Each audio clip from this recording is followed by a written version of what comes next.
Vous êtes trader et vous pratiquez le scalping, mais vous avez du mal à avoir des trades de qualité. Eh bien, je vais vous présenter dans cette vidéo un indicateur technique qui va vous permettre d'obtenir des points d'entrée en scalping, aussi bien à l'achat qu'en vente à découverte. C'est parti!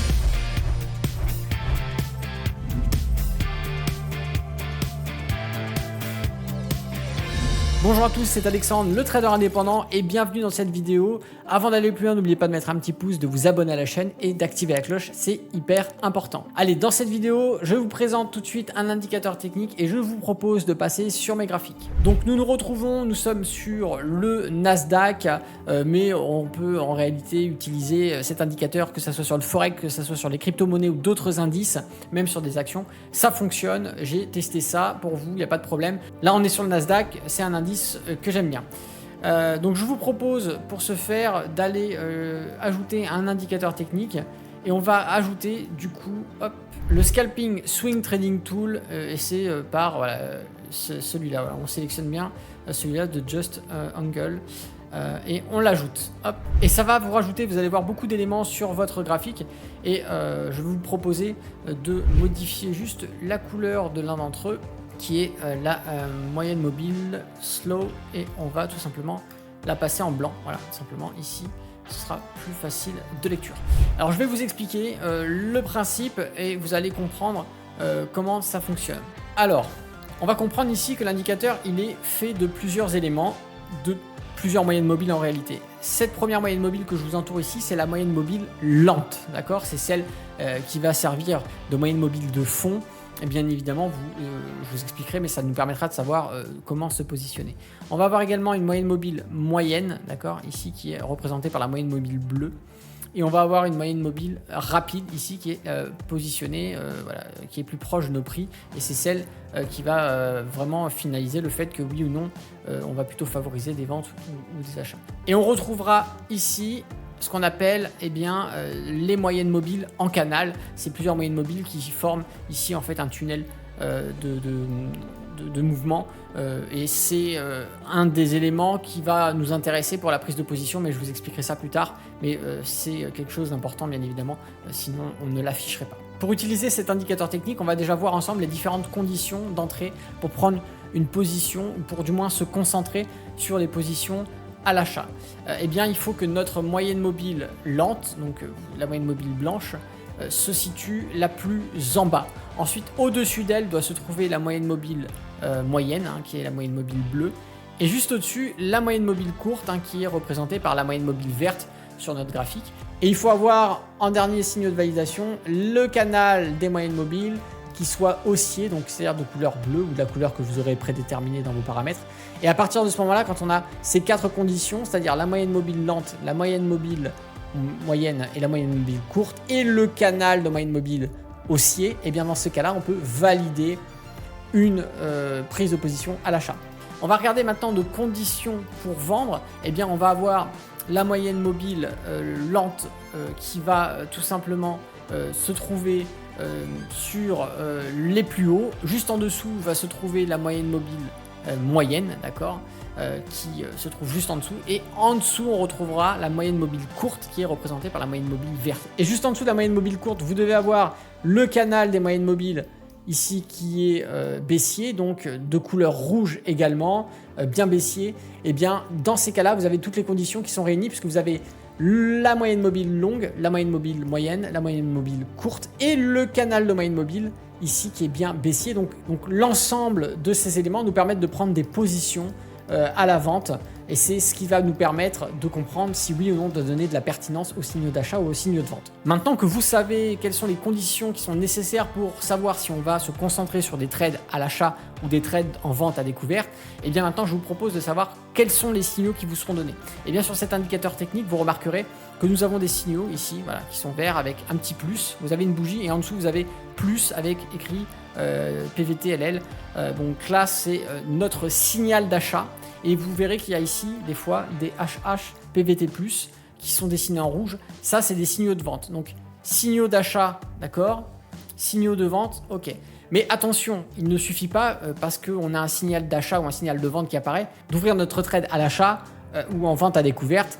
il faut respecter ce qu'on a vu précédemment, c'est-à-dire les conditions d'entrée, savoir si on va favoriser les signaux d'achat ou les signaux de vente. Et je vais vous proposer, on va remonter lentement ce graphique, et je vais vous proposer, dans cet exemple ici sur le Nasdaq, de voir déjà les trades qu'on aurait pu faire. Donc on va chercher, nous, ce qui nous intéresse.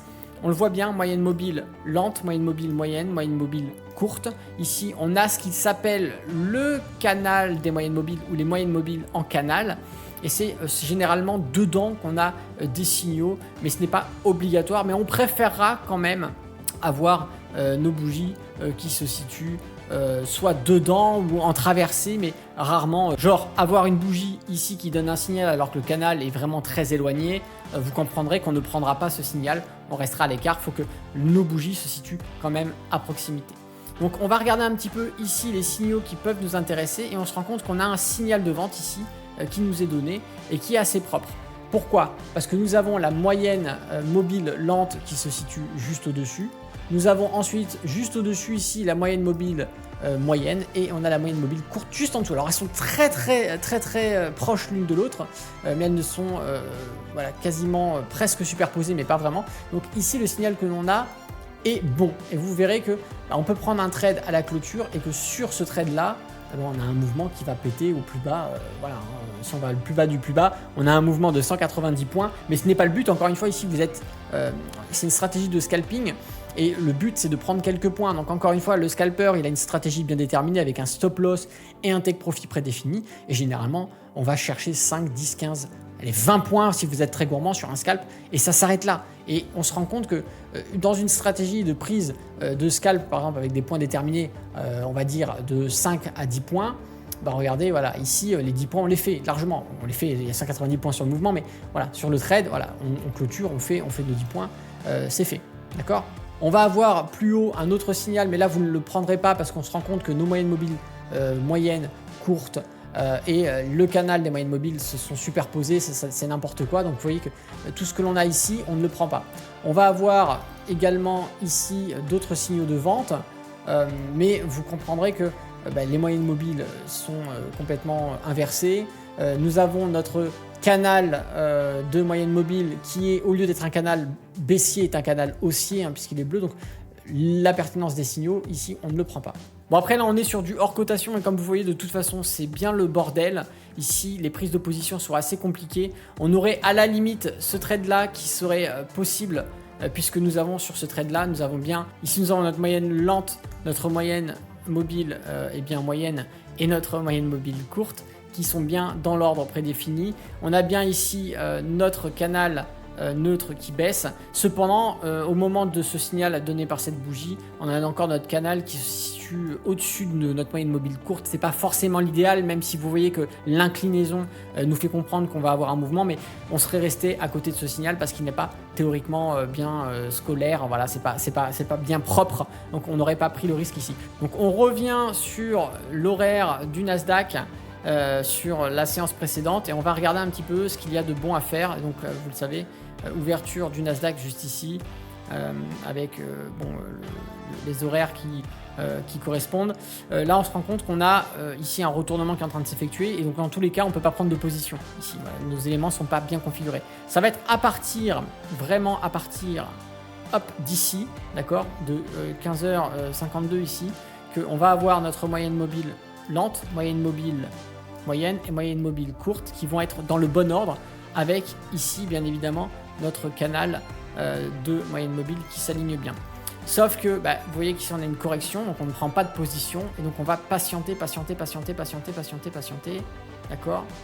Et là finalement on se rend compte qu'on ne peut pas prendre de position, on ne va pas réellement avoir de bonnes positions à prendre si ce n'est ici potentiellement ce signal, mais encore une fois je vous l'ai dit, ce qu'on va voir c'est que notre canal haussier n'est pas forcément, il est superposé à notre moyenne mobile courte, donc c'est à vous de voir si vous voulez prendre le risque de rentrer en position. Si vous le faites, effectivement, regardez, ça passe ici, mais moi je préférais que vous soyez plutôt vigilant et que vous attendiez d'avoir vraiment votre canal, voilà, comme c'est le cas ici. Et d'ailleurs sur cette bougie là on va avoir un signal voilà, qui est donné par ici le PVT que l'on a juste là, et donc sur cette bougie là on va pouvoir rentrer en position. Donc hop, et là on se rend compte qu'on a, hop, décote, on monte et on va avoir ici 5 points. Donc voilà, celui qui a une stratégie de 10 n'aurait pas pu prendre ce trade, celui qui a une stratégie de 5 points de prise ici sur le Nasdaq l'aurait réussi.